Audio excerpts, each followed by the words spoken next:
Hey all, Hoffman Lawn Fertilization here. We're going into fall. It's what, Labor Day now, or it's just come or passed. Kids are back in school. Buckeye football is about to begin.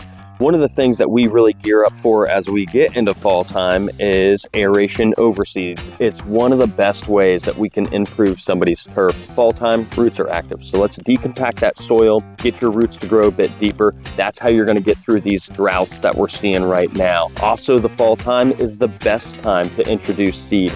A core aeration and overseed is one of the most economical ways to improve your turf. We use a turf type called fescue blend. It might have some perennial rye or Kentucky bluegrass, but really what we're trying to do is make your lawn more resilient. And this stuff, I'll tell you what, it can handle some heavy traffic. Actually, Ohio State uses it on their athletic fields. And we all know that we're crazy for the Buckeyes here in Ohio. If you're looking for an estimate on a service like this, check out our website, hoffmanslawn.com.